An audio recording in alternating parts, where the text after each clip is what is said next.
Biotic and Abiotic stresses, environmental changes, and this session organized by Naftali Lazarovich and myself. And the reason that we decided to do it together is because the different research topic that we are dealing, I'm doing plant-insect interaction, like biotic stresses, and Naftali working on the root response to different conditions, so abiotic stresses.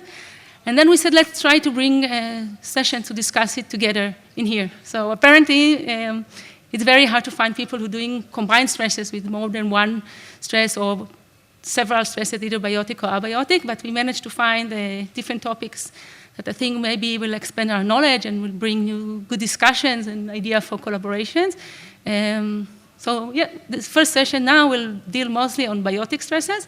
We'll start with Meredith Schuman. She's working on above ground on volatiles and interaction with insects. The second speaker, Shilo, will talk about ROS signaling and effect of pathogen. Elisa will talk about below ground, about microbiome and effect of the root system. Lior will talk about plant-plant interaction on weeds. Ophir will talk about parasitoid plants, interaction with plants, and Zhadyrassyn will talk about oxidation and effect of abiotic stresses. So we'll start from the top, from the above ground, we move to the plants itself, and then below ground, and then interaction with other organisms in the surrounding. So thank you all for attending. And let me invite our first speaker, Meredith Schuman. Meredith is from the Departments of Geography and Chemistry in the University of Zurich. So thank you for coming.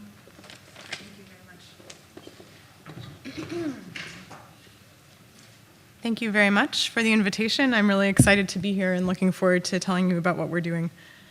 So my presentation is entitled Towards Functional Field Maps for Plant and Agroecology, and this is a little bit about things that I did a few years ago at the Max Planck Institute for Chemical Ecology that led me to do some other things that my group at the University of Zurich is doing now as part of the Upscale Consortium, which is an 18-partner African-European consortium. And the work that I will talk about now is especially in collaboration with the ICP in Kenya. So I asked myself for quite a long time also before I started my PhD, when I looked at plants, what if we could see things differently and not just see the things that we can easily see with our eyes, as you see in this picture of a push-pull field, which I'll be talking about more later. But if we could see other layers of biochemistry and interactions that are happening in these fields. And so that's the kind of thing that my group is really interested in doing, is revealing some of these other layers. I'm going to talk to you in the first part about spatial genetics and chemical ecology in a wild model system, the wild tobacco Nicotiana attenuata, and in the second part about work towards generating spatial chemical maps of push-pull function in agricultural fields. And I hope I can also explain how these two things are connected. So starting with the spatial genetics and chemical ecology in a wild plant, this is the wild tobacco Nicotiana attenuata, which was developed as a model system by Ian Baldwin's group at the Max Planck Institute for Chemical Ecology. And while I was there working with Ian, we decided to do a fun study. We'd done a lot of work looking at how individual plants with different genetic backgrounds or with different genes turned off and on, how they differ in the ways that they interact with insects and with each other. And we thought it was time to scale up a little bit, so we designed an experiment to look at not only how individual plants interact with insects and with each other, but also what happens when we put these plants together in small populations. And so what we did was we designed a plantation using transgenic plants where we had manipulated their ability to produce particular defensive traits. And we planted them into either phenotype monocultures, so where all of these 5 plants in a little population have exactly the same genotype and exactly the same abilities, or in phenotype mixed cultures. So it's the same species, but one of the members in this mixed culture has a gene turned on that the others don't. And we also looked at these same genotypes as individuals. It was a relatively complex setup, and so I want to give you some take-home messages. And of course, if you're interested in the details, you're welcome to talk to me and also look at the publication, which is meanwhile from 2015 in the journal eLife. We decided on the layout for the plantation based on what's observed in wild populations of this plant, so it naturally occurs in these relatively patchy clusters, as you see in the lower picture. And what I want to tell you about today is some observations we made about herbivory on these plants, as well as predation of the herbivores. So indications of the plant's ability to defend themselves and how it was affected by their neighbors, and both directly and also indirectly by attracting predators of the herbivores. So a little bit more information about this design. I mentioned that we had these different types of phenotypic populations. So we had, on the one hand, a set of plants of the wild type background, so the normal wild tobacco background, that were fully able to defend themselves. And into this background, we engineered a gene that produces two sesquiterpene volatiles, so two particular plant volatiles. We know the structures. We also know that these are volatiles that happen to be attractive to a native predator of this plant. And so the plants you see here depicted in orange are the ones that are overexpressing, or ectopically expressing more correctly, terpene synthase 10, producing these two additional volatiles in their profile. And then we did the same thing, that's the lower half, with plants that had a basically defenseless background. So we knocked down two genes involved in the synthesis of the jasmonate hormones, that's LOX3, lipoxygenase 3, and in the synthesis of greenleaf volatiles, these very typical volatiles of plant damage. And so these LOX2/3 knockdown plants don't smell like plants and also can't mount the typical defense response to herbivores. And into this reduced defenses or defenseless background, we all again engineered in these same terpene volatiles that we know can be attractive to predators. And then we planted them into these different types of populations, as well as alone in this experimental design, and looked to see what would happen.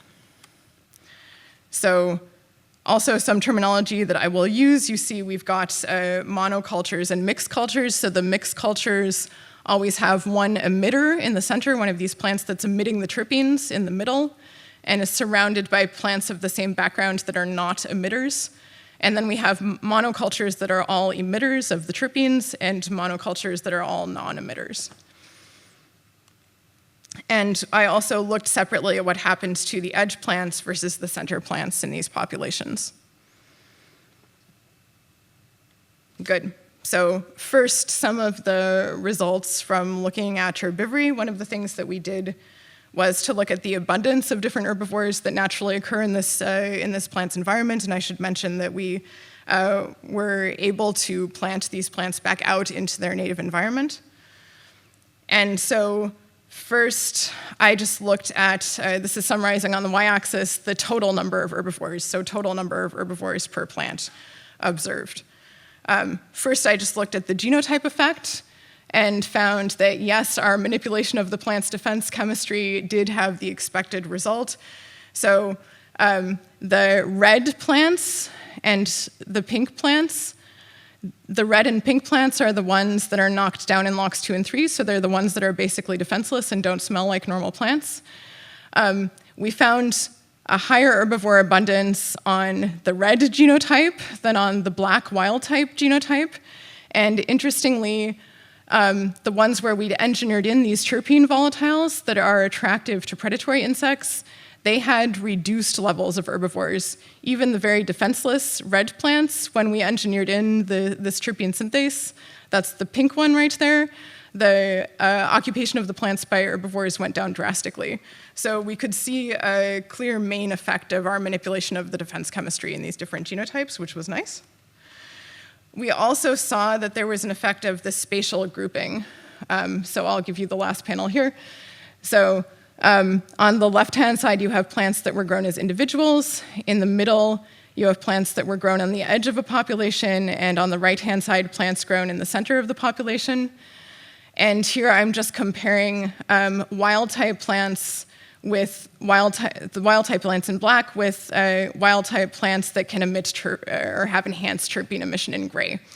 And so anyway, we again saw the same effect, that enhancing the terpene emission reduced the herbivore abundance, but that this effect was not equal depending on where the plants were. So it was strong for individuals, but it was very mild for plants that were in one of these 5 plant populations. So already the spatial grouping had a big effect.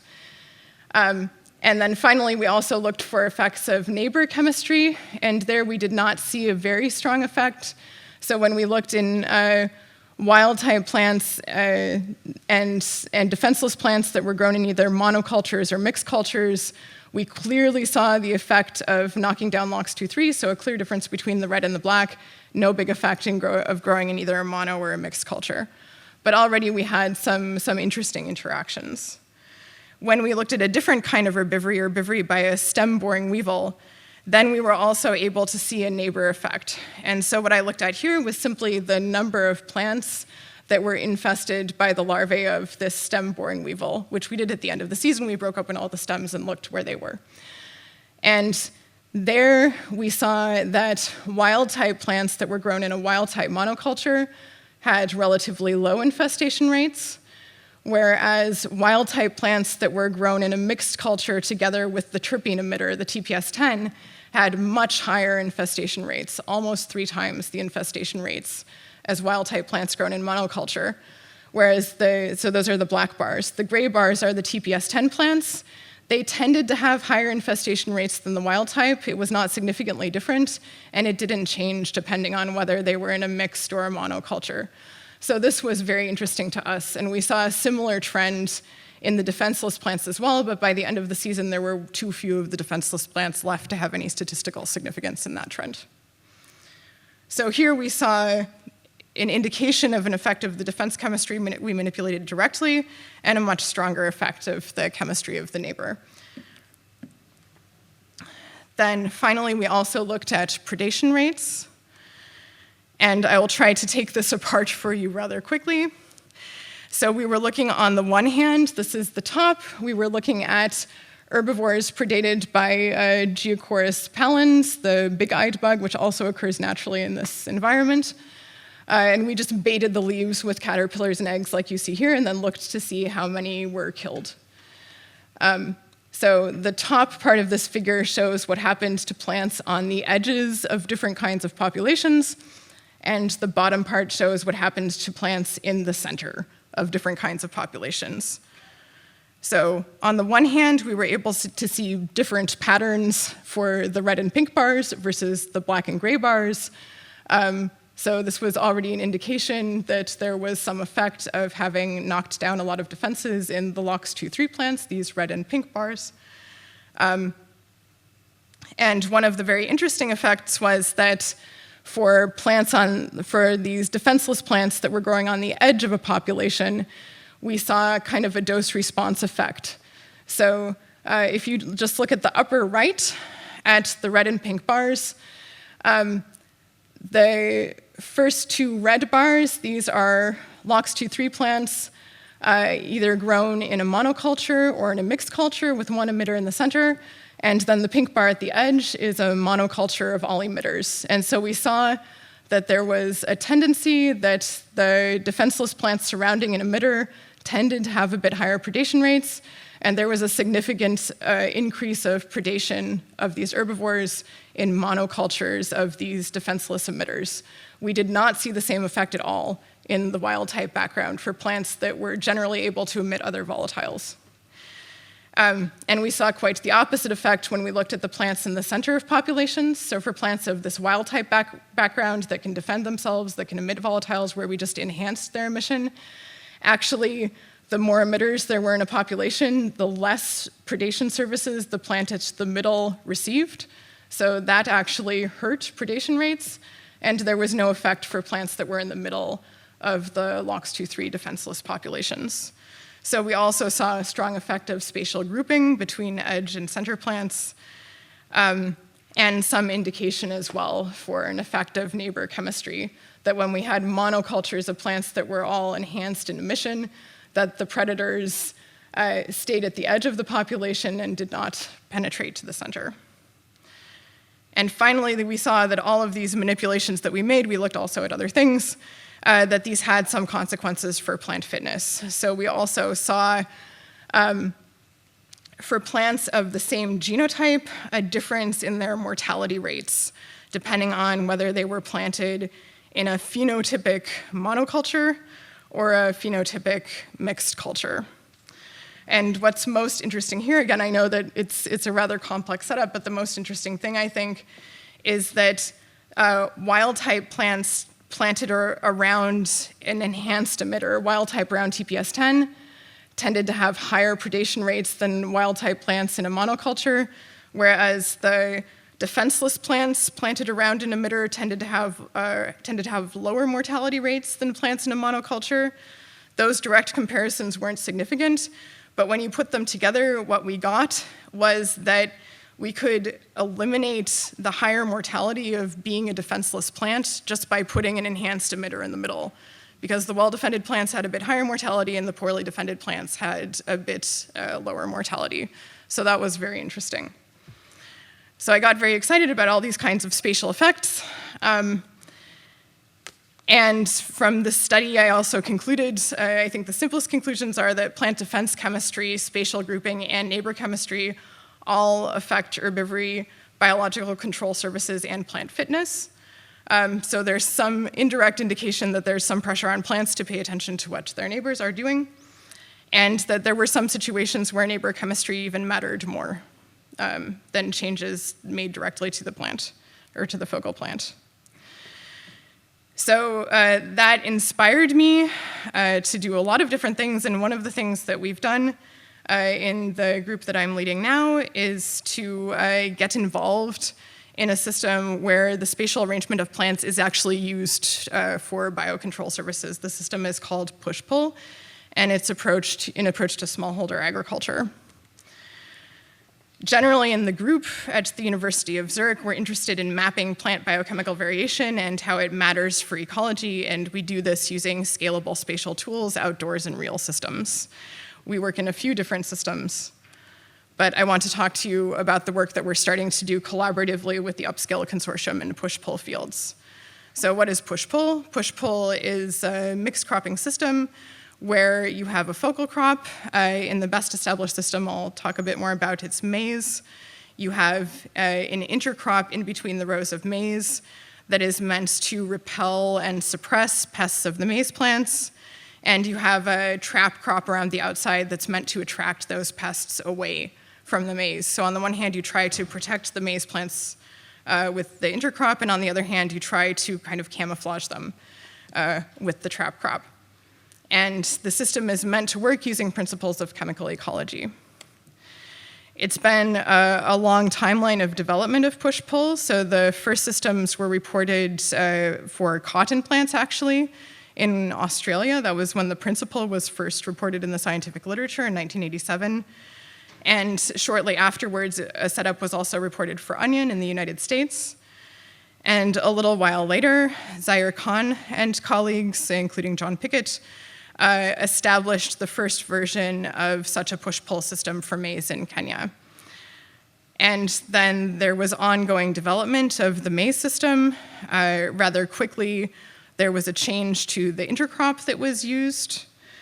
And after a lot of working together with farmers, there was also development of a climate-smart version from 2018. And in 2022, there were some essential chemical measurements that were made in labs of the current implementations of push-pull. And throughout things that are not directly on this timeline, there have been many empirical tests towards agronomic improvement of this system and to be able to also establish this approach in other systems. In 2022, I mentioned on the one hand, there was one paper which is shown in the lower right, reporting some of the volatiles, the plant volatiles that are thought to be responsible for these push and pull effects. And at the same time, there was another report, which is still in the preprint stage, that claims that this Desmodium intercrop plant that is supposed to be repelling pests actually does not do it. It doesn't repel pests using volatiles, but that it might also be working as a kind of trap crop, that instead of being repelled, the pests might get stuck on the desmodium, on the silicate trichomes. And so this is a controversy that's currently not resolved. And most of the measurements that have been done so far, this was our state of knowledge when we started on this project, we're looking at measurements taken from plants inside a lab under artificial conditions, or bioassays that had been done with insects in standardized conditions in cages, but we're lacking measurements in fields. And so to put this all together a bit more, we know that, for example, desmodium can suppress striga weeds, which are extremely problematic in these systems. And it's been, certain molecules have been, flavonoids have been isolated from the root exudates of one species of desmodium. There are meanwhile 3 that are used. And it's been shown that they suppress striga, and it's also been shown that one can isolate at least one of the 4 compounds from desmodium plants that are growing in a field. So it seems likely that this is an important effect in the best established form of push-pull. The importance of the border grass, well, certain volatiles that are produced by one version of the border grass have been shown to be important for attracting moths, stem borer moths, away from maize. But this was shown with the version in the 1997 paper, and meanwhile there are 3 different species of border grass, including 2 varieties at least, that are used. And as I just told you, it's not really clear what the role of volatiles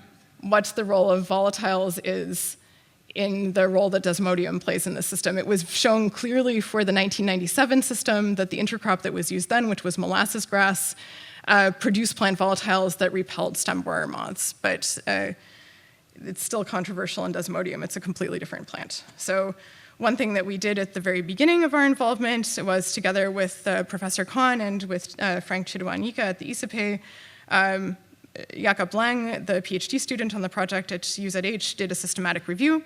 And he looked at, as you see, more than 3,000 publications about intercropping and mixed cropping, and he filtered these for systems that actually use a trap crop and an intercrop, then for systems that are aimed at crop protection, finally for systems either in cereals or relevant for pests that are problematic in Africa, and finally, out of all of these reports about the chemistry of how these systems might work. And for the chemistry reports, he found 30 papers reporting on chemistry, and 7 of them were primary literature, and the other 23 were reviewing the 7. And of these, the great majority of the measurements on the chemistry come from a lab setting. There were a couple that did use tissue that was taken from a field, but mostly these are laboratory measurements. And so he also used these 30, this is just another depiction of his filtering system, to make a molecular database, which has 206 entries. This is something that's in press at Kimia right now, and looked a little bit into the different kinds of compound groups that have been reported associated with push and pull effects. And these are mainly either root exudates, some examples are given on the left-hand side, or different plant volatiles, with some examples given on the right-hand side. And so now one of our questions that we work together with our partners on is, in the current implementations of the system, which of these 206 or possibly more candidates are really functioning in push-pull? I want to just mention that the gaps that we find in the push-pull literature are rather typical of gaps in literature on the chemistry behind plant ecology. I also just finished another systematic review, this is what we did during COVID, on plant volatiles. And there I had a database of more than 1,600 publications. I used a machine learning approach to rank them for relevance so that I wasn't making judgments about the relevance, but I could train an algorithm that did it for me, so at least it wasn't based on any of the criteria that I then wanted to rate. And I coded the top 25% of those, so these 387 scientific publications that were ranked as most relevant, only 182 of them are actually reporting primary data. The rest are reviews, and almost all the primary data comes from systems that are indoors. So this is just the depiction of the distribution of the 200 papers, primary papers, dissertations, and quantitative reviews. And also 27 of the qualitative reviews didn't actually talk about chemistry, although they talked about plant volatiles, which are chemicals. And 25 of the primary studies also didn't measure plant volatiles, although they claimed to show effects of plant volatiles. So now we're moving towards what we'd actually like to do for this project. We have quite a lot of time ahead of us, which is to try to map chemistry in real push-pull fields and understand when we have to care about it and which things might be the most relevant. One thing that we've done in that direction is to start to try to visualize what happens to a volatile after it gets emitted by a plant. And this is just a very simple model of how diffusion affects an odor plume without any other complicating factors over a very short time and with almost no wind. So even the tiny amount of wind that's present normally at the surface of the Earth under wind-still conditions creates some kind of directional plume. And you can get concentrations that we would expect to be physiologically active over relatively long distances, depending on the characteristics of the compound. And of course, when we're thinking about what happens to plant volatiles in fields, it gets much more complicated for all sorts of reasons. And so in this Chemia article, we also try to go through some of those. Things like plant growth stage and status, environmental factors, is the plant damaged or not, when, what type of damage, what time of day is it, how illuminated are the plants, what's the biomass of emitting tissue. If we have to think about what's happening in the soil, we have to think about soil structure and composition. We have to think about micrometeorological effects the moment we get a bit away from the Earth's surface, which cause eddies and all kinds of turbulent flow like that. And then also metabolism, uptake, and degradation. So it gets very complicated to think about what happens to this chemistry once it's put out into the fields. And it also gets complicated to measure it. I know I don't have much time left, so I'll be very quick here. But this is just a depiction of what happens in Jakob's nightmares, the PhD student. He imagines that he was able to collect some useful samples in the field, and then he wants to go analyze them in the lab. And in the time between taking the samples in the field and going to the lab, they've had rearrangements of oxygenated groups, or they've lost sugar moieties. All sorts of things can happen to specialized metabolites depending on the isolation and storage conditions. And so he's done a lot of testing of different ways to collect leaf metabolites, have them stored in ways that are practical for doing field work and transport, and still get them in the least degraded possible form back to the lab for the kinds of analyses that we want to do. And so the simple version is we take a method that gives us nice peaks and many features, and not a method that gives us a flat line. And we've done something similar for the approach to the plant volatile sampling, and again taken the method that gives us a nice chromatogram and interpretable mass spectra, and not the method that gives us a big mess. And so the actual collection of the samples is an analysis of the data is underway together with our partners. And we're also working within a smaller consortium to think about ways to do some of this sampling with a more scalable approach, and even if possible by air, which would also help us to include the structure of the fields in our analyses. So that's it. In part one, the main take-home message was that neighbor chemistry often matters most, depending on what we care about. And in part two, I talked to you a little bit about what we're doing towards being able to map chemical indicators in the hopes of gaining some mechanistic insight. And I would like to thank you for your attention, thank the Upscale Consortium, which meanwhile I think has 2 additional members in addition to what's listed here, the people in my group, and a couple of important advisors for us, Bernhard Schmidt and Michael Scottman, and especially the people that have been involved in the work I presented today. Thank you very much.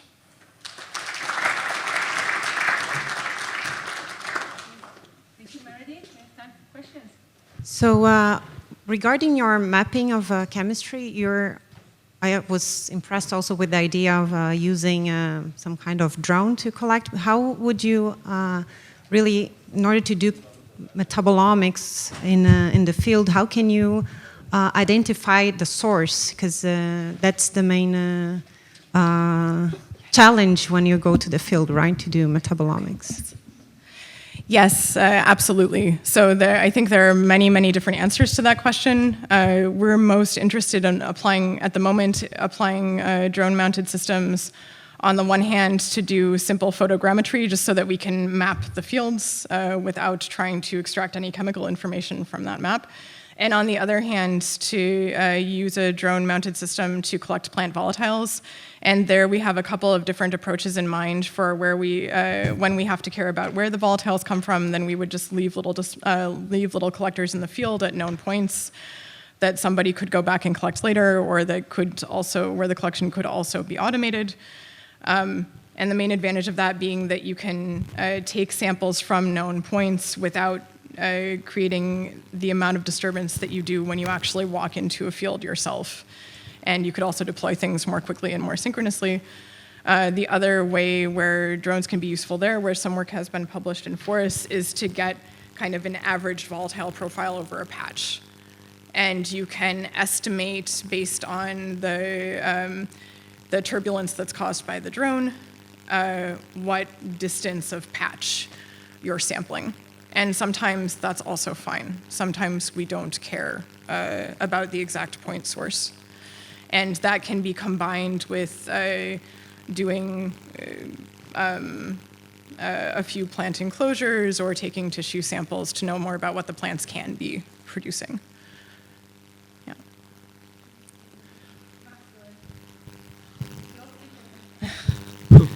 Hi, thank you for a talk. And I understand that a lot of depends on the gross condition on the composition of volatile. So I guess I'm asking for what extent this technique of repeating is robust and applicable to different fields.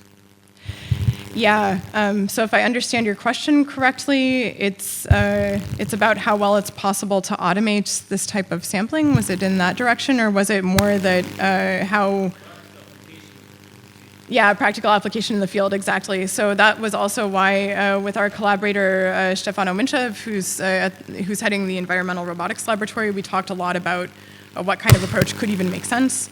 And in these kinds of mixed cropping systems, part of the point is that you don't have a lot of bare soil, which is good, but it makes it complicated for anything that would have to go on the ground. And so I don't see a productive way to use any kind of terrestrial robot there. So that was one reason we decided to go with something that flies, even though this also creates air disturbances, but that's something that we can account for.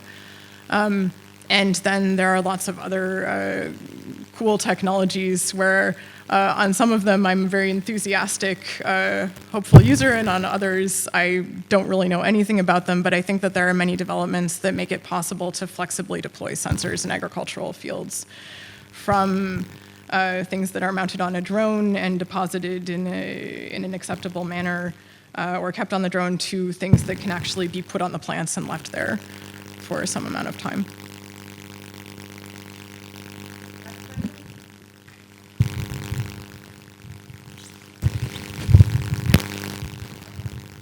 Thank you for your talk. I wanted to know to what distance can plant sense another plant as a neighbor? Like, would it be a stranger, not a neighbor, if it's after a meter or two? That's a fantastic question, and fortunately, this was one of the things I looked at in the second systematic review I mentioned. I found 3 articles that tried to measure that in totally different systems. And the result of these 3 articles is approximately the size of the plant's own canopy. Seems to be approximately the expected distance of neighbor effects. So imagine shifting the whole canopy over 1, and that's the approximate expected distance of volatile-mediated neighbor effects in plants. Whereas the attraction of insects can happen over a much longer distance, but with a very poor database.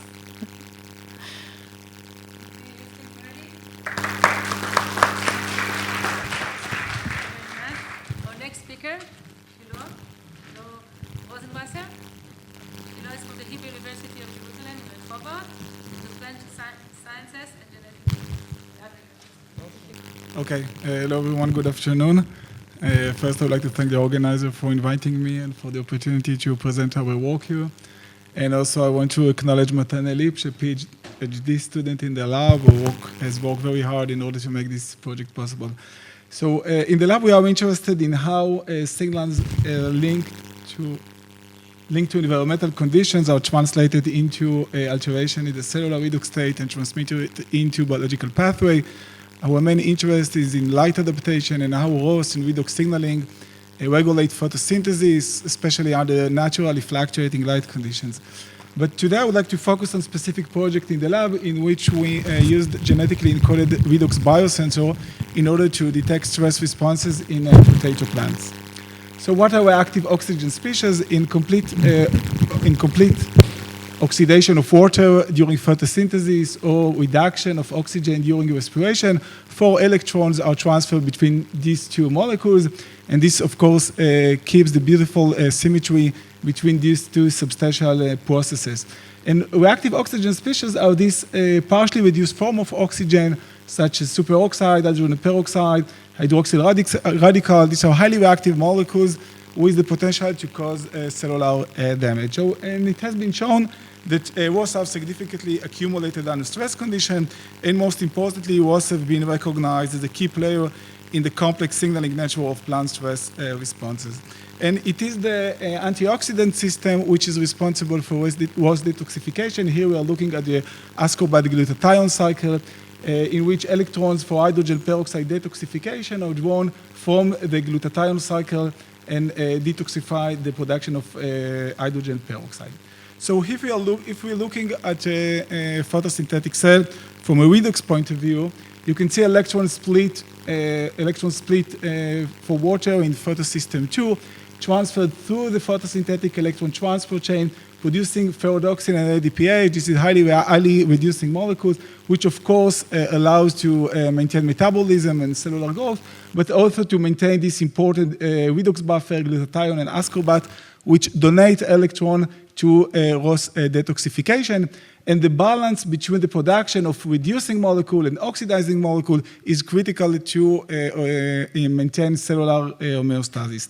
And under stress condition, what we typically see is overproduction of reactive oxygen species, and the antioxidant system performs less efficiently, and this and then the balance between the ROS production and antioxidant is disrupted under stress condition. And we can see these kind of situations by looking at the glutathione redox state. So over the years, we and others have been using the redox-sensitive GFP biosensor, or GFP, in order to map the in vivo redox state of the glutathione in different subcellular localizations that we show you under stress condition and in various mutant lines. And the raw GFP is based on the regular GFP in which 2-cysteine were reduced in specific position, and this cysteine can form a disulfide bond. And most importantly, the fluorescence characteristics of the probe are affected by its fluorescence, by its redox state. So cysteine oxidation results in the increase in fluorescence intensity in response to 405 nanometer excitation, while a reduction of this cysteine increases the fluorescence intensity in response to 488 nanometer excitation. So the ratio between 405 and 488 reflects the raw GFP oxidation state, and it has been shown by Andreas Meyer that the raw GFP is a quantity, using in vivo and in vitro analysis, the raw GFP is a quantitative biosensor for the redox potential of the glutathione pool. So, and one of the main advantages of using such a genetically encoded biosensor is the ability to target the probe to different subcellular localization. And here we're looking at Arabidopsis plants expressing the raw GFP in the cytoplasm, in the mitochondria, in the chloroplast, in the peroxisome. And this set of lines allow the measurements of compartment-specific redox alterations. So having these lines in our hands, we decided to map the redox state of the raw GFP in different subcellular localization, in the mitochondria, in the cytoplasm, in the peroxisome, in the chloroplast, in plants exposed to a variety of stress conditions such as photosynthesis inhibition, light stress, drought stress, heat stress, and so on. And what we found is that oxidation of the chloroplastic raw GFP is associated with many stress responses, as you can see here. And if we think about it, this is not unexpected because in plants, many stress conditions are reflected in imbalanced photosynthetic efficiency and elevated ROS levels. So this all was done in Arabidopsis, and then we get the idea that maybe we can use the ROGFP biosensor to detect a stress response, not only in Arabidopsis, in small plants, but also in crop plants non-destructively. And we decided to work on potato plants because potato is a commercially important plant worldwide, and in Israel it's also quite easy to transform.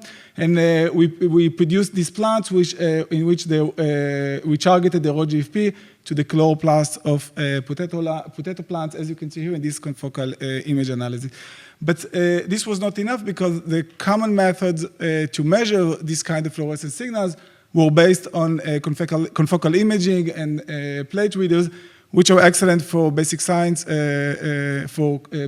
questions, but less suitable for big crop plants, and also do not allow you to measure the same plants, the same leaves over a relatively long time period.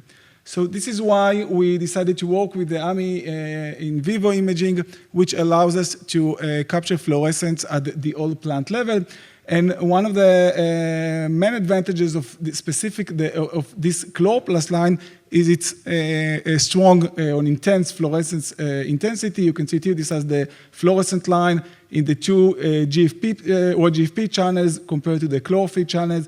And if we look at the pixel distribution or the distribution of the pixel intensity, you can see how intense the fluorescence in both channels compared to the autofluorescence values recorded from the wild type lines. And considering this autofluorescence is very important in order to get reliable results in such analysis.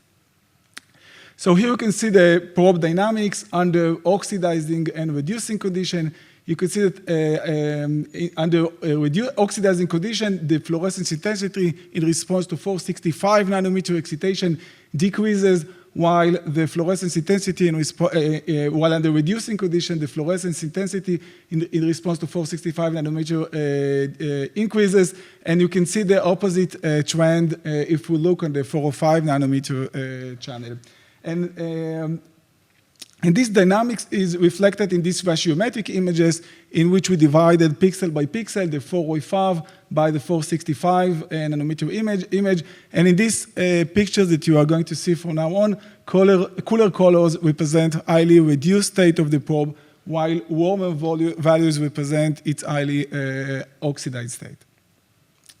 So in this figure, we can actually see the direct relationship between the glutathione pool and the ROGFP oxidation state. Here we treated plants with BSO. This is a GSH biosynthesis inhibitor. And you can see that depletion of the glutathione pool results in complete oxidation of the ROGFP, showing this relation between the glutathione pool and the ROGFP. And this kind of analysis also allowed us to make this basic observation in which the redox state among different leaves within the same plants is not identical. You can see the lower oxidation state in lower leaves compared to the higher oxidation state observed in old or mature leaves. And this was correlated with higher NPQ levels in young leaves and lower photosynthetic efficiencies in this leaf. And this suggests that young leaves are kept in more protective photosynthetic state with less photosynthesis or less photosynthetic activity and less ROS production. So here we expose plant to increasing light condition, to the increase in light condition followed by decrease in light condition. And you can see that increasing light condition results in probe oxidation, and values return to normal only when light intensity decreases again. And this actually shows you another advantage of such a probe, which is its reversibility. So this means that it allows not only to detect the changes or the induction of oxidative stress, it also allows to see if the antioxidant system can handle this elevated ROS. And you can see here that a level of ROGFP oxidation returned to normal. So this effect was highly significantly enhanced under the combination of light and cold. You can see that under cold and light stress, the probe almost get to its fully oxidized state. And we found this interesting because this kind of stress known to affect PS1 integrity. And based on these results and other results in the lab in different mutant lines, we realized that the raw GFP oxidation state is directly linked to the PS1 activity. We also looked at drought stress, and you can see that the increase in probe oxidation in parallel to decrease in photosynthetic efficiency under drought stress. And looking at the picture, we saw that it starts from the edges of old leaves or mature leaves, and then it extended to the entire plant. So this was on abiotic stress, and after establishing the capability to detect stress responses using this all plant redox images, we decided to check whether we can also look at biotic stress and see if we can detect the early stages of leaf diseases. And we decided to work on the late blight disease caused by Phytophthora infestans. Infestans, this is a very famous pathogen which gave rise to the Irish potato famine, caused global annual losses of $6 billion and can destroy the entire plant quite quickly.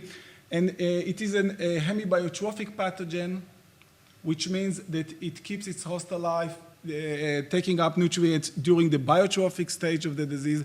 Then it switches to the necrotrophic lifestyle, in which, where it kills the host cells and deriving nutrients from dead tissue. So at the biotrophic stage, the disease is invisible, and then the necrotrophic stage is visible, and we can see lesions on the leaves. You can see it here.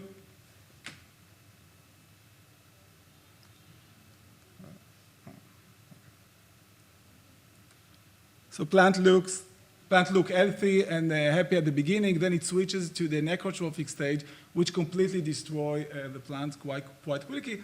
And we ask whether we can use the raw GFP in order to detect the early stages of this disease.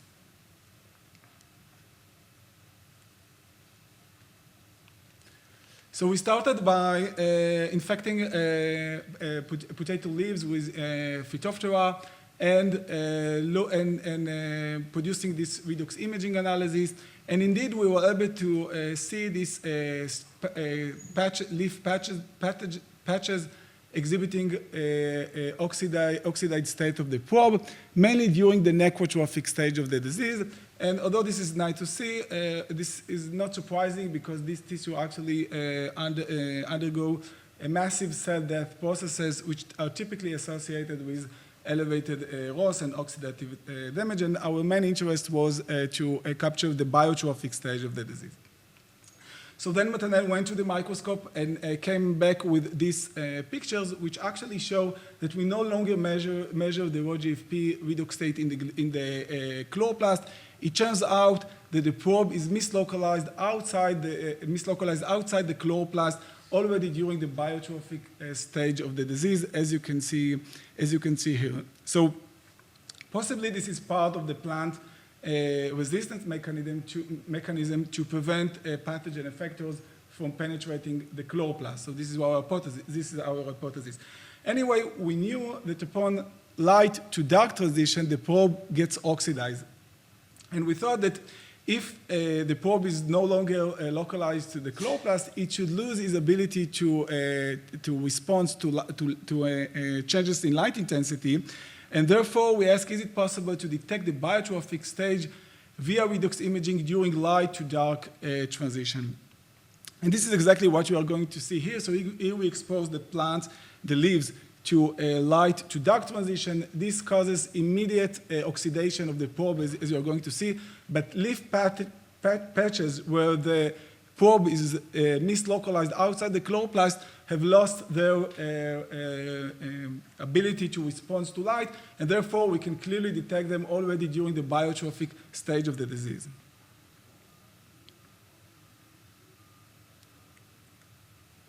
So the probe gets oxidized during the transition, and then you can see these patches where the probe is mislocalized, and then we can detect the disease during the biotrophic stage.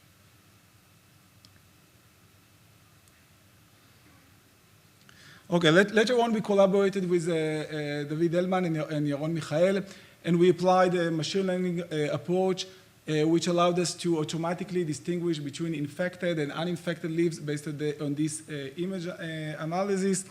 And we also were able to show that this worked not only in detached leaves, but also in living plants, where we can distinguish between infected and uninfected leaves within the same plant, and also in bigger plants grown under greenhouse conditions.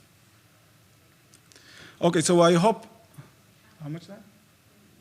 Done? Oh, 2 minutes. Okay, so I hope I convinced you that this is quite a powerful tool in order to ask basic science questions. However, we thought maybe we can also, whether this tool can also be used to more applied agricultural purposes. And so this is like the dream, having these sensor plants inside commercial feeds, warning us when something goes wrong. So why we believe this is possible, we are not detached from reality, and we are facing several challenges in applying this technology to feeds. First, these are genetically modified plants, which of course must follow all the relevant regulations. Also, we have to ask ourselves what is the advantage over chlorophyll fluorescence or other method to assess stress conditions. And also, there is a critical need for us to develop a portable instrument capable of measuring GFP signals in the field. But meanwhile, we think that this technology can be applied in order to test the effectiveness of different chemicals in protecting plants for a stress condition. Currently, we're working with Haifa Group and checking how 2 different biostimulants affect plants under light and drought stress condition. And this is not real data, this is just illustration, but what I want to show you that we found that increase in probe oxidation caused by one biostimulant, which suggests that it functions by activating the plant stress responses, and we found a reduction in probe oxidation by the other biostimulant, which suggests that it functions as an antioxidant. So I think this kind of technology can help us in get deeper understanding of how biostimulants work, and also maybe to screen for other biostimulants that can help in protecting plants under stress conditions. Okay, so I will skip that. And I want to thank all the guys in the lab which were involved, mainly Matanel, as I mentioned. Also now the Omer, Shani, Gal, Ore, our collaborators. So in the Fit of Torah, we collaborated with Igal Cohen from the Bar Ilan University. And thank you for listening. Thank you very much, Shilo. We have time for quick questions.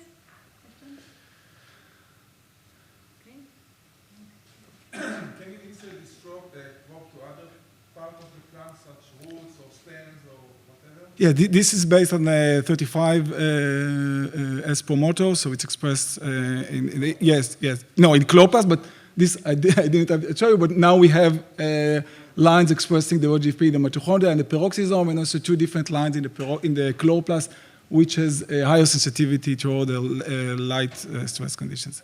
So, yes. Yes, in the roots and in different subsolar localizations. Besides Phytophthora, did you try any other pathogen? Or? We played a bit with the botrytis, but this is only preliminary results. But Okay, another last question, or you can. Okay, so let's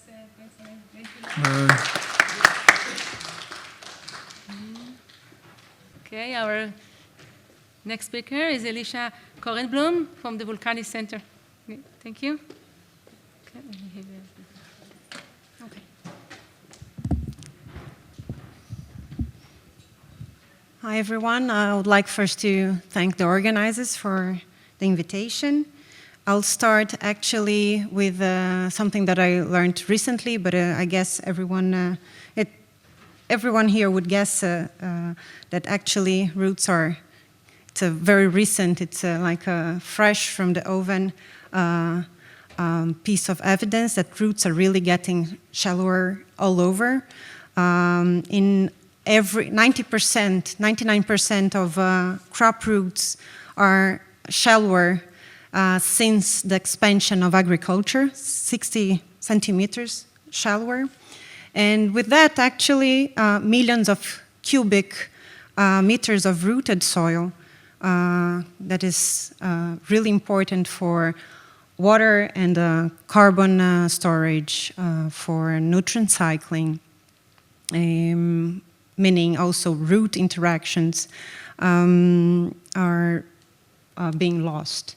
And today, so with this big global picture, right, I want to take you to very micro scale picture of the root. Here we are seeing two Arabidopsis roots in a microfluidic chamber. In the first one, we'll see the colonization of Bacillus growing mostly on top of the elongation zone of Arabidopsis.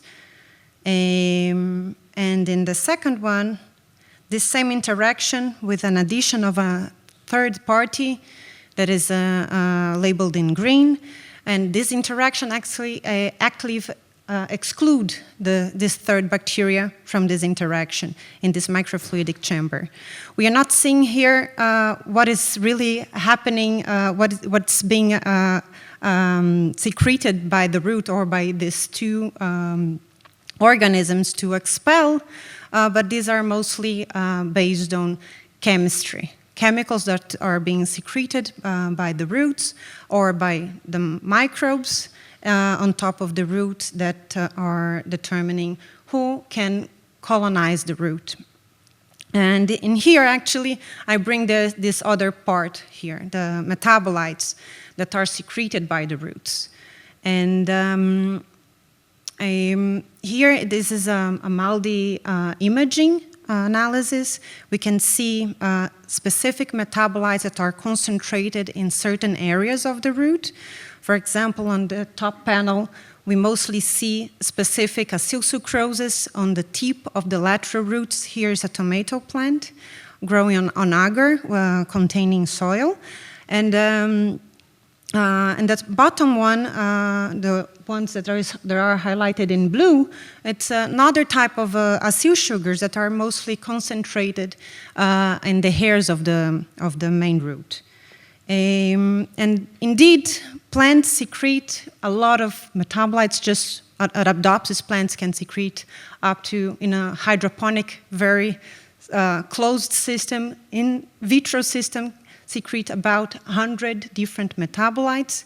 And just few of these metabolites, I'm talking only about one plant species. If we consider the whole kingdom, we don't know the specific role of these secreted metabolites. But we do know that they have an effect, and this was long time called the rhizosphere effect, that it determines who can reach and colonize the root.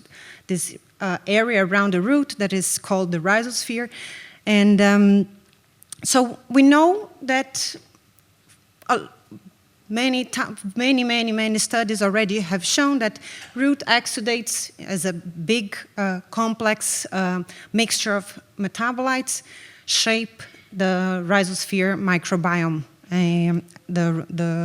who can really colonize the root. And in this specific project, I wanted to understand actually the other part of this, this system, whether the microbiome can also shape the diversity of metabolites that the plant can secrete. And I wanted to understand which type of metabolites, where they are secreted, and how they are secreted. But today I'll focus how microbiome shape this chemical diversity in the rhizosphere.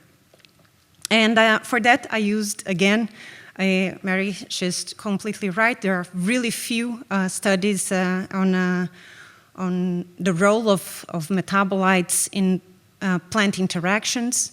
We can really, it's about few tens, at least in below ground. You can correct me. Above ground is even lower, right? The number of metabolites that are known to have a specific role. And here used in order to know exactly which metabolites are secreted from plant roots, only from plants that are undisturbed by microbial degradation or by any that it could be attached to microbial cells or by breakdown of these metabolites. I used this split root plant. In one side, I added different microbiomes, different soils, and in the systemic side, I collected the exudates.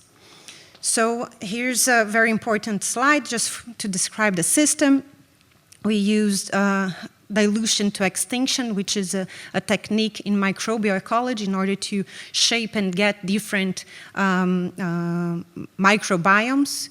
So with that, we would reduce the rare microbiomes. And with that, I had one high and middle and low diversity microbiomes that I added to the local side. And we got, after 7 days of incubation, different patterns of bacterial populations in the local side. And at the same time, in parallel, we collected the exudates and we did metabolic analysis, metabolome analysis, using mostly dedicated to semipolar metabolites.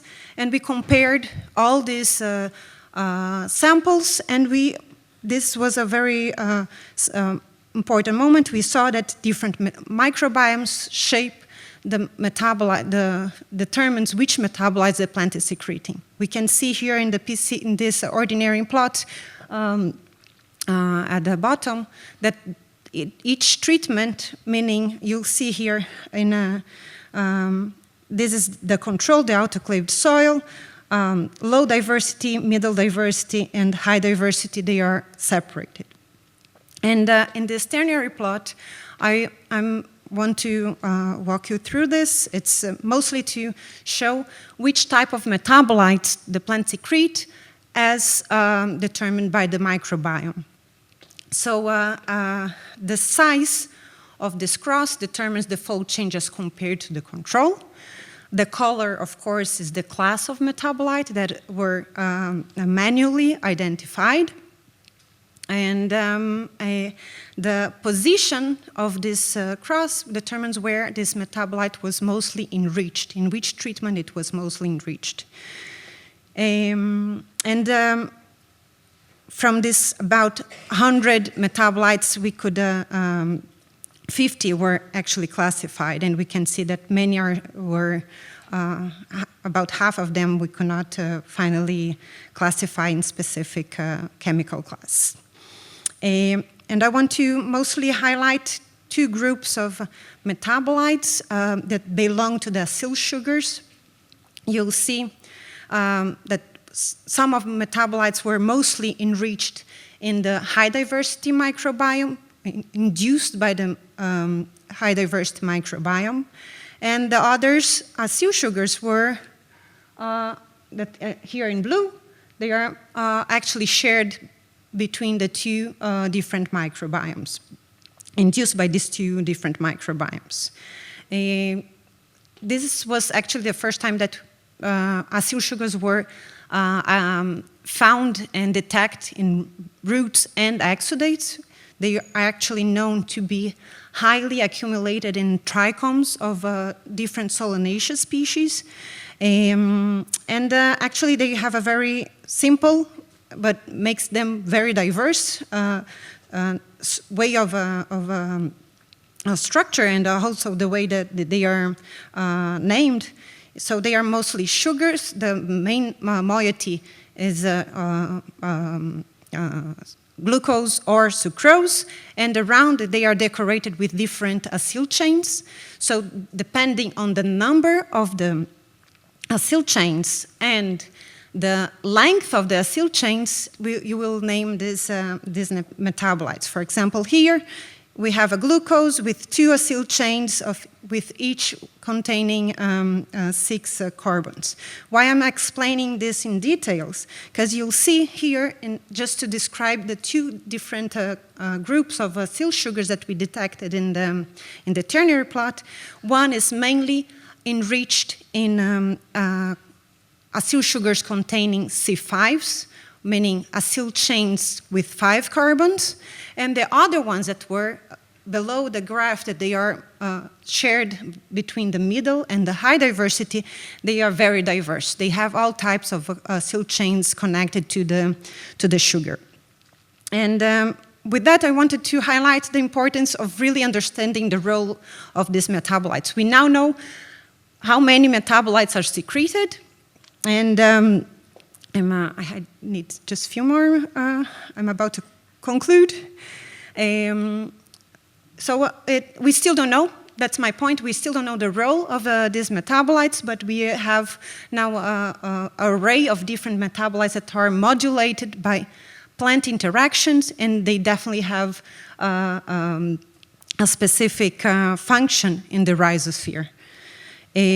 So we call this system SIREM, standing for Systemically Induced Root Exudation of Metabolites, meaning that it's a root to shoot to root long distance signal. And I did not show you here today, but we have a candidate molecule that determines this long distance signal from the local to the systemic side. And SIREM is microbiome specific and is chemically diverse. I want to thank, actually this was my postdoc in the group of Asaf Aaroni.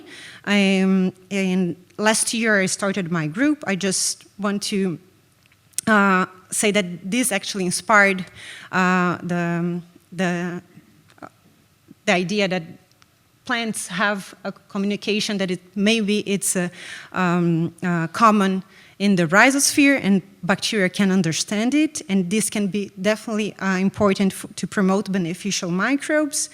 And in my group, I'm very lucky to have a set of researchers that are from biology to chemistry and microbiology, from plant biology to chemistry, plant chemistry and microbiology, in order to understand exactly the role of these metabolites.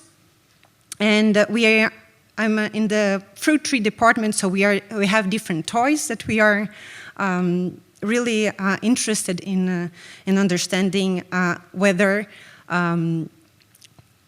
root interaction, the chemical interface of root interaction with the microbiome can lead to a protective or to a stress biome.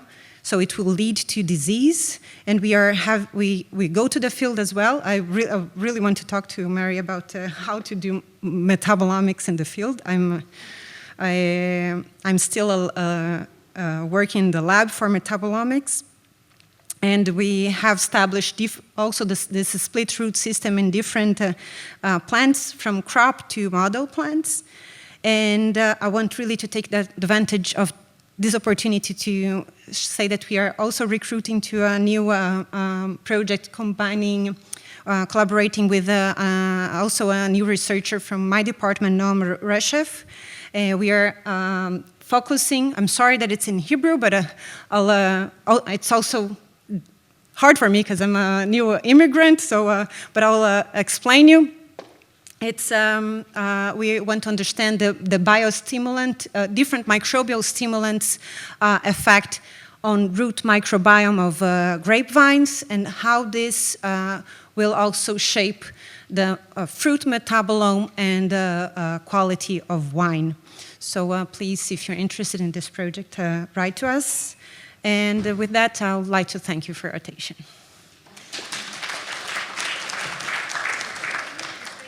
Yeah. But just I thought you wanted to use that. Yeah. Any questions, Elisa? Yeah. So I know that there was at least one example of the acyl sugars that are accumulated in siliceous trichomes, that the short chain fatty acids can get cleaved and then also emitted as volatile compounds. Those can also be consumed by other organisms. Do you think that there could be a signaling role for the short-chain fatty acid moieties in your system, and if that could be one reason why you see the systematic difference? Okay, I did not hear fully your question, but you're asking if after acyl sugars being break down, whether the fatty acids can be... Fatty acids. Mm-hmm.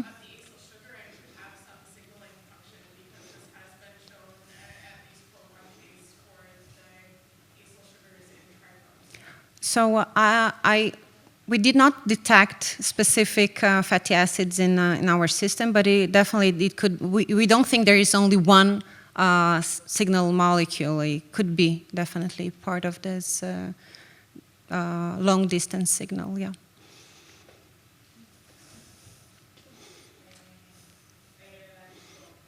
Thank you. So question is quite innate. So the changes that you see in the plant exudate are related to how the plant affects the plant's nutrition or to direct signaling, where you can find a bacterial signaling molecule which later translated to the changes in the root. Okay, again, you asked whether the... When bacteria interact with the plant, they change a lot of things. They change the absorbance, for example, of trace nutrients from the environment. They have siderophores, which change the iron uptake in the root and so on. So do the changes which you interpret as microbial signaling are really signaling, which means there's a signal where bacteria secrete which is somehow perceived by the root and it's translated to a different metabolome, or it's more related to how bacteria... To a physical interaction. Okay, so you're asking, okay, yeah, sorry. I started thinking of the part of the nutrition when you started. So you asked actually whether the induction of serum starts through a physical interaction or if it's through a chemical, right? By siderophores, which are considered chemical because they can change the iron uptake. Yeah, so it could. It's still. It's not through contact. Right, so right now I could not separate in my system whether it's a nutritional or if it's a chemical molecule, a small molecule, or if it's just by. I did wanted to, in order to determine whether it's physical interaction or not, to have some kind of membrane. The autoclaved soil, which is also dead cells, also induced changes. So I don't know how to, we don't know, but it's definitely important to check how serum is actually induced. Yeah, thank you. Any last question, Lisa? Okay, so if not, Thank you. Thank you.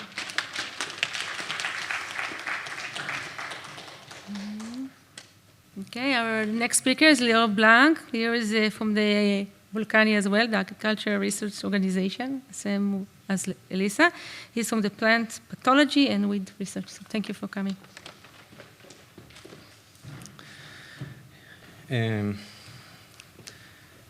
Thank you. I'm happy to be here. A great conference. I will present the work of Ronnie Gaffney, my student, co-supervised with Hanan Eisenberg, also from the Vulcani Center.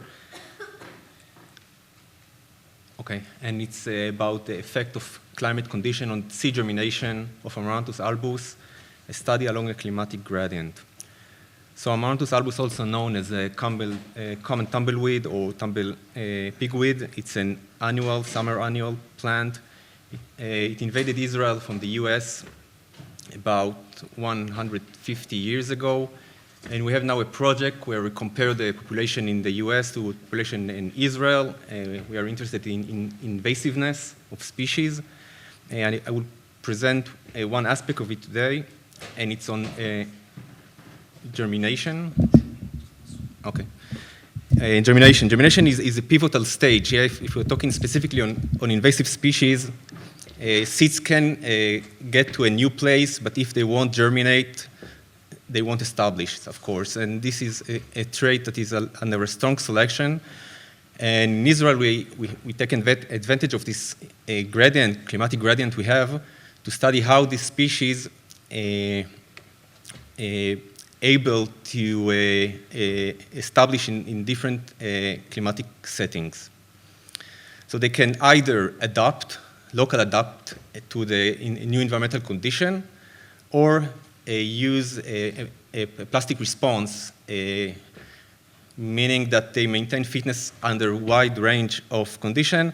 And when we talk about phenotypic plasticity, we refer to the potential of a specific trait to respond to different environments. And the objective of today's talk is to assess the germination trait and temperature response of population collected along the climatic gradient in Israel. And usually in Israel, we talk about climatic gradient, we talk about the one from north to south, but actually here we are working on climatic gradient from east to west, which is much condenser. And in a few kilometers, you are going from a semi-arid here in the Bet Shean Valley to the Jezreel Valley and to the Zvulun Valley, which is already a Mediterranean climate. We sampled 7 populations along this gradient. We can see it here. And so from each site, we collected seed. I will term them F0 seeds throughout the talk. In order to check for adaptation or phenotypic plasticity, we've grown all the population in the same location in Neve Yaar station. It's a common garden experiment. We can see here the plants, and here from a bird eye view, we separated the different population to eliminate cross-pollination. And these seeds, I will term them F1. And then we grow in growth chamber the seeds in different temperature, ranging from 12 to 36 degrees. 50 seeds in its plate, 6 replicate in a convariant in different temperature. And each day we go to the convariant, open it, and check for how many seeds germinated. And just to illustrate it, because we'll talk about it quite a lot, if we came in the first day and we saw that 10% of the seed germinated, and after the second day, 30, and then 50, 60, and 70, and then it saturates, no more germination.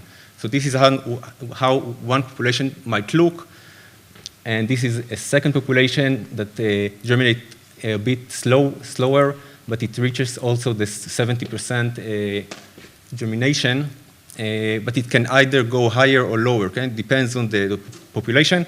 But just for illustrating it, this is the maximum germination, and this is 50% of the germination.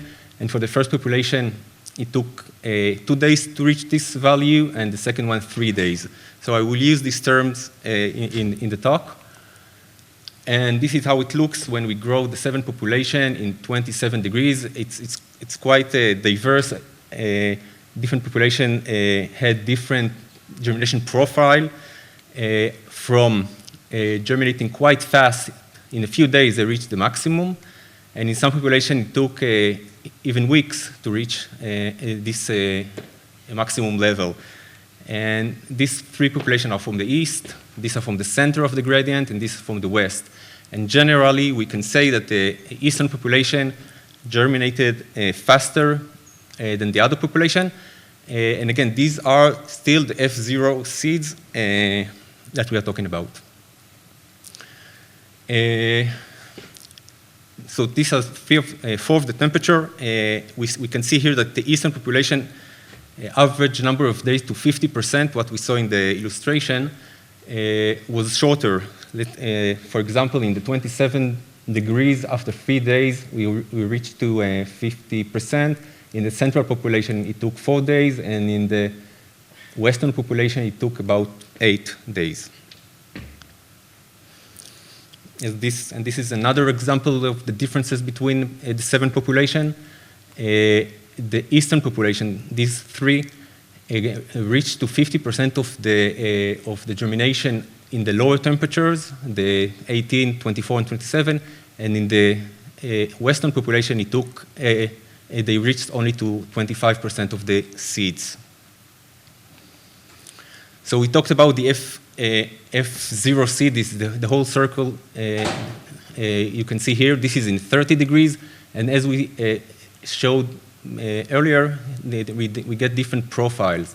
But as we switch to the F1 seeds, the empty circles, we can see that the germination profile is quite the same in all population, indicating that we don't see here actual adaptation, but rather more a plastic response in the F0 seeds. Another aspect of it is the seed weight. We weighted 50 seeds from each population. This is Ma'oz Chaim, the easternmost population we had. And we saw that the F0 seeds were much heavier than the F1 seeds. This was the case in most population, the F0 heavier than the F1, and dropping in the F1, and actually getting to similar weight in the F1 population. Still, the Ma'oz Chaim, most eastern population, was heavier than all the other F1 populations, indicating some local adaptation. Another interesting aspect of it is that in Akko, the most western population, actually the F0 was lighter than the F1 seeds, but we don't have enough population in the west to say that it's a constant pattern. We continued with an experiment where we buried the seed in different depths to see the germination. We planted it in -1 to -4, but we got no germination in -4. So this is how it looks for the other depths. We took 3 populations, Ma'oz Chaim from the east, Neveya from the center, and Akko from the west. And generally, we saw that Ma'oz Chaim, the eastern population, we had more germination in the different depths. It wasn't significant.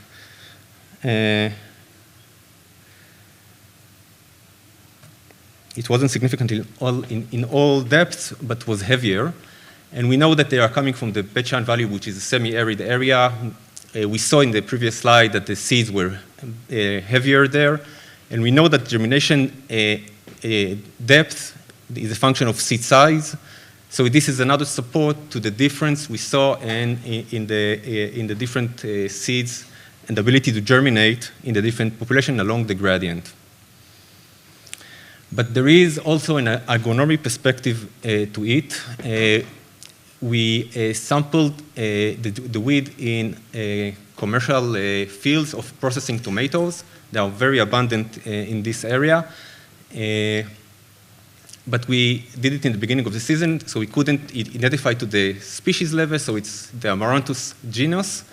But the most common species in this area is the one we are studying, most abundant. And we mapped each weed with a grid-like a sampling scheme and interpolate the data. And we did it before and after weed control. And this is, you can see here in Ein HaNatziv that the seeds, germinated the weeds. And after weed control, the field was quite clean, and also in this field. And this was the general pattern in the east. A clean field after weed control, what usually you would expect, yeah? But as we go to the western part of the gradient, we saw that after weed control, we still get, in some cases, even more weeds after controlling and using herbicides. And this is in Enemy Frats, the most western plot, the field we mapped. We got much more weeds after controlling for the weed. Now that we know about how the germination profile looks, and it looks differently in different populations along the gradient, it might explain this. For example, we saw that in the eastern population, we got a fast germination. In a few days, 3, 4, 5 days, we got to the maximum. So if we know when to control for the weeds, we can eliminate most of the viable seeds that are in the seed bank. But in the west, we have a prolonged germination, and after controlling for the weeds, we get more weeds popping up in different locations along the season. So there are differences between the population along the climatic gradient. We saw it in the seed weight, but also we checked for size, and it was correlated. We saw that the germination dynamic and rate were different between population. Seed size from the F0 generation was significantly larger compared to the seeds of F1. And specifically for the Moroschaim, the eastern population, it was also heavier than the other population, maybe indicating an adaptation there. As for the germination, we saw in 5 temperature regimes show that the germination rate varied considerably between the population. We saw a relatively uniform and fast germination in the eastern population, 3-4 days to maximum germination, and in the west the seeds show prolonged germination pattern, about 10% germination by the 10th day, much lower than in the east.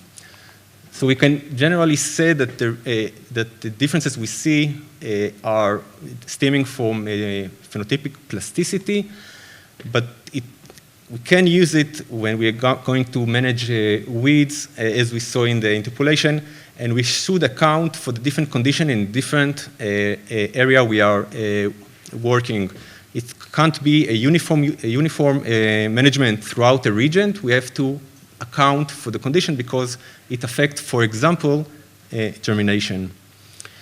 Okay, I want to thank the Chief Scientist of the Ministry of Agriculture and the BSF for supporting this project, and our partner in UC Davis, Professor Mesgeran.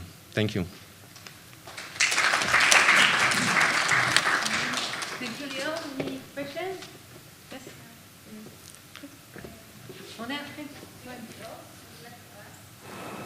Thank you, first of all. And I would like to ask, what is the percentage, what are they, those seeds that did not germinate? Are they not viable? Maybe they're dormant, they need like a shock of heat and let them just germinate. Maybe the constant conditions you gave with the constant temperature are not really the ones that those seeds need for their germination. Maybe there is a germination barrier. So assuming I heard it, so I guess all of the above, but the idea is that we are comparing between populations, so different. The reason you stated that are relevant in more or less this, across the gradient. The different seeds have different strategy when to germinate, and the fact that in the east we see they are bigger, it's like resonating with the RK strategies. They are in a worse condition there, and they have to invest more in the seeds, so they're generating bigger seeds, but probably less seed, but we didn't check it. So apart from that, the fact this is the only thing we checked from the weight, I can't say if there is a different reason in different regions why seeds didn't emerge. So we assume this is homogeneous throughout the region.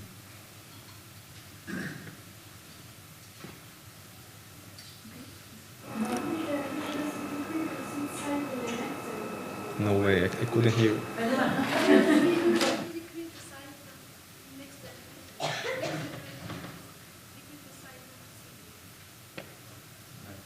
The first generation is larger, and the next generation is second generation is smaller in size. Yeah. So what could be the So again, this is what I refer to.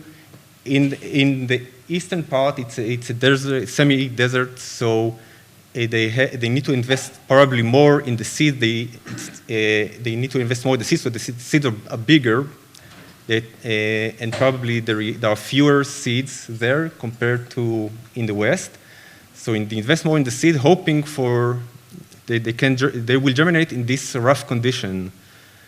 And in the west, the conditions are better for them in the sense of rainfall and humidity and the temperature. So they invest more in seeds, number of seeds, but less in the seeds themselves. Any last questions, Lior? Okay, so next. Danny?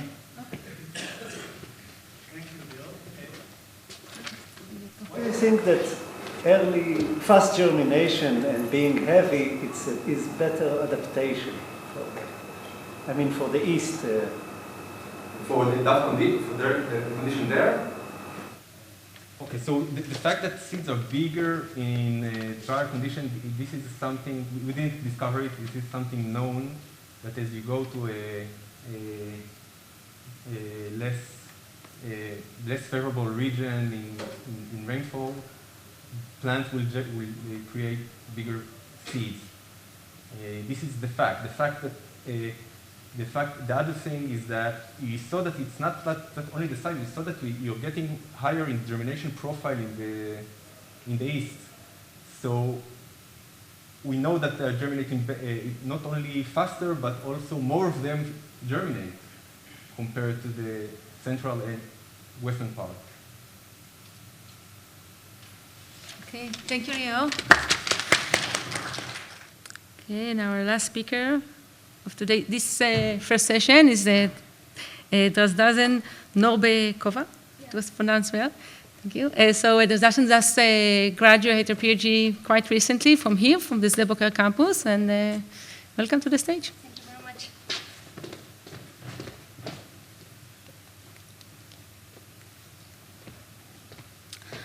much. Good afternoon, everybody, and thank you very much for giving opportunity. Title of my today's talk is Expression Levels of Arabidopsis aldehyde oxidases Affect Plant Resistant to Abiotic Stresses. So first, briefly, I would like to explain what is the aldehyde oxidases. Aldehyde oxidases is mucohydroxylase enzymes, which is contain molybdenum cofactor, which is responsible for activation of the enzyme, and also FAD and ferrum S. So aldehyde oxidase in Arabidopsis express 4 genes, tissue-specific and organ-specific manner. Aldehyde oxidase 1, aldehyde oxidase 2, aldehyde oxidase 3, aldehyde oxidase 4. Aldehyde oxidase 1 mainly expressed in seedlings, roots, and seeds. Aldehyde oxidase 2 mainly expressed in seedlings and rosette leaves. Aldehyde oxidase 3 mainly expressed in roots and rosette leaves. Aldehyde oxidase 4 mainly expressed in calyx. So today we are talking about abiotic stresses. So plants constantly having the environmental stresses and its extreme temperature, salinity, and drought stresses. So abiotic stresses will cause reactive oxygen generation, species generation, and reactive oxygen species tightly connected with carbonyl aldehydes, because reactive oxygen species will form lipid hydroperoxide. Lipid hydroperoxide further will go for the degradation and form carbonyl aldehydes. Carbonyl aldehydes in excess, it's very toxic for the plants. So lipid hydroperoxide and carbonyl aldehydes also can form and modify proteins and form lipid modified proteins as well as aldehyde modified proteins. In our lab, we were successfully we detected aldehyde-modified proteins, malondialdehydes, by specific antibodies, and we can see in treated plants higher accumulation of the malondialdehyde-modified proteins as compared with the control plants.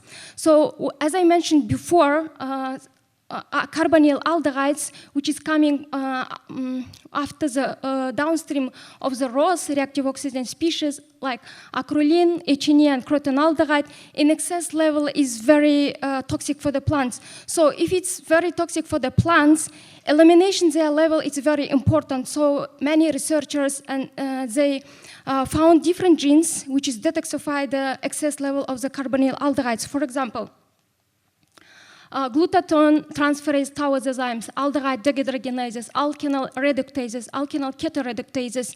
However, there is a gene family of aldehyde oxidases which is not known that it can detoxify the excess carbonyl aldehydes. So in our lab, it was demonstrated that aldehyde oxidase 4, which is expressed mainly in calyx, can detoxify excess level of the carbonyl aldehydes and thus can delay calyx senescence. So after this demonstration, our target was, so if this aldehyde oxidase 4 is playing a role in calyx senescence, then other aldehyde oxidases can play also for the detoxification of the carbonyl aldehydes. So we choose the aldehyde oxidase 3 because everyone knows that aldehyde oxidase 3 is involved in EBA biosynthesis. And EBA is very taking much attention for the researchers. But as a role of aldehyde oxidase 3, which is not known, we wanted to discover if aldehyde oxidase 3 might play in carbonyl detoxification.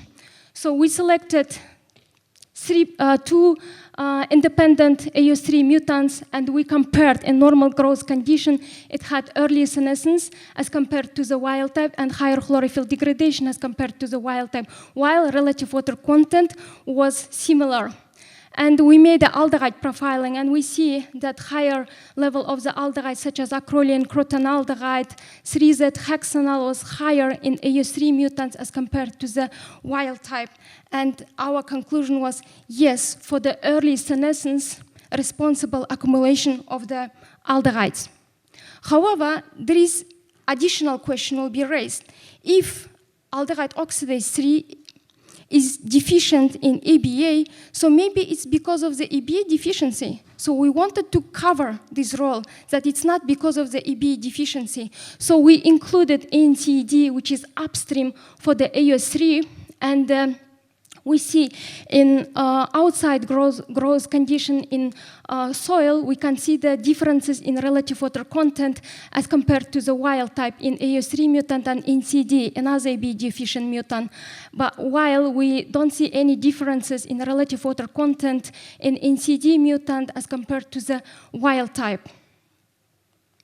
Later, we made also aldehyde profiling, and we include another EBA deficient mutant, which has AO3, but has lower level of the EBA. So when we made aldehyde profiling, we see the lower level of the aldehydes and also no senescence as compared to the wild type, while higher senescence in AO3 mutant and higher accumulation in toxic aldehydes in AO3 mutants, while we don't see the higher accumulation in another EBA deficient mutants. From this, our conclusion was that for the early senescence and for the aldehyde accumulation is responsible absence of the AO3, not EBA deficiency. And recently we published this paper, and while working with this subject, we noticed that by using the knockout of AO3, wild type, and AU1 knockout mutants, we see under the stress, like UVC irradiation, we see significantly decrease in AO2 activity. So this raises a question.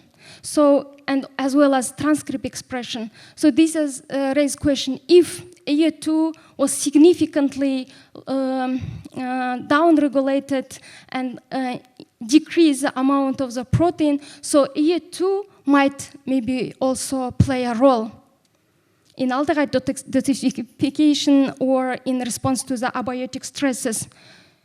So to discover the role of aldehyde oxidase 2, we again selected two independent mutants. We made a PCR by using the right primer and the tDNA specific primer. We see the amplification, while we don't see the amplification in wild type, which is confirming that it's homozygous lines. Also, we made a real-time PCR by using the specific primers from the both sides of the tDNA insertion. We don't see any amplification in AO2 mutants, and we see the amplification in wild type. And we also wanted to demonstrate in gel activity, and we see the only upper band in knockout of AO2, while we see the lower band in wild type. So here I would like that you will pay attention for the upper band of the AO2 and wild type. It has AO3 activity and AO1 activity. So we applied the UVC irradiation in wild type and knockout of AO2, and surprisingly, we got higher senescence in wild type as compared to the wild type, and higher chlorophyll degradation as compared to knockout of wild type. And later we made the aldehyde profiling, and we see lower aldehyde level as in both knockout of AO2 as compared to the wild type. So we made a conclusion that absence of the AO2 somehow activating AO1 and the AO3. thus delaying the senescence in knockout of AU2. So the second question was raised. If AU2 knockout is tolerant for the UVC irradiation, is it possible that it will be tolerant for other stresses? So we applied second stress. For the second stress, we use rose Bengal. This is a singlet oxygen generator. And when we apply it, we see again higher senescence in wild type and lower senescence in knockout of AU2, also higher chlorophyll degradation in wild type, and we see higher chlorophyll content in knockout of AU2.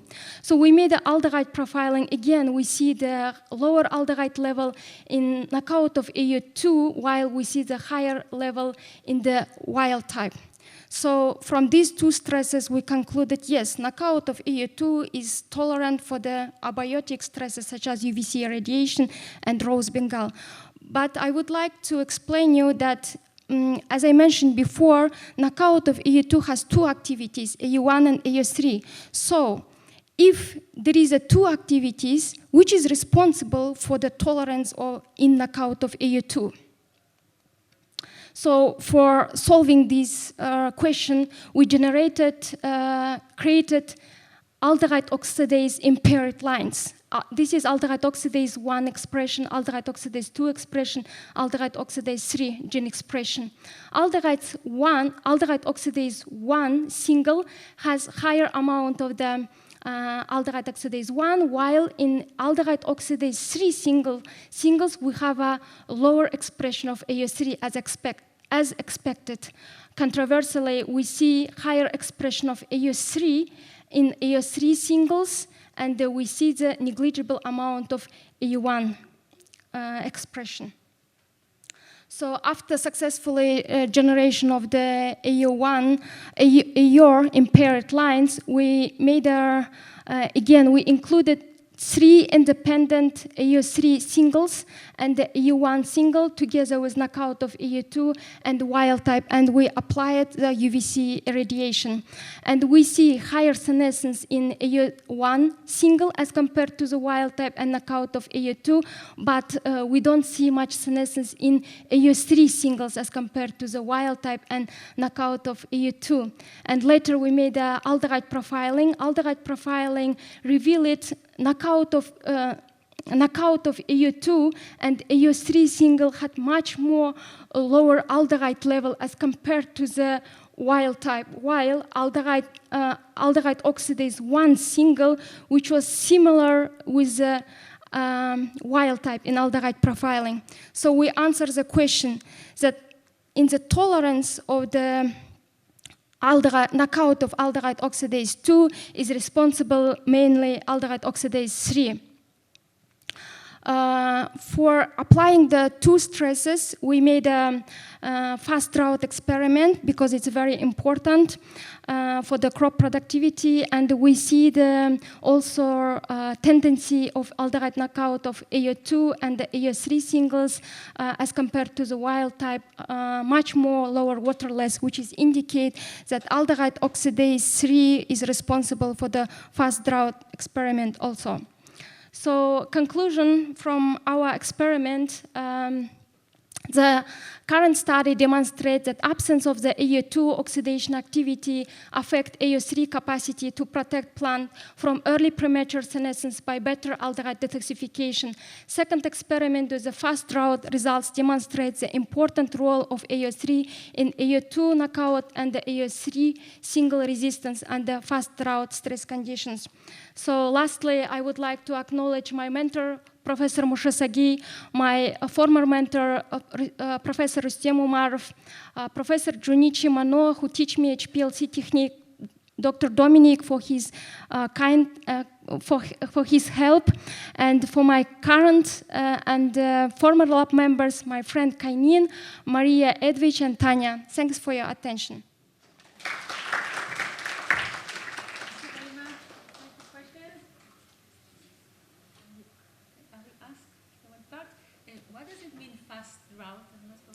Fast drought is detached plants detach plant from the root, and we put in similar condition under the laminar, and after like certain time, for example 3 hours, 7 hours after the detachment, we see the weight and we compare with the initial weight, and we calculated the percentage water loss, how much it was. Any other questions? Okay, so let's take the question. Okay, and also I would like to thank all of our great speakers. So thank you for coming, and thank you for sharing your work.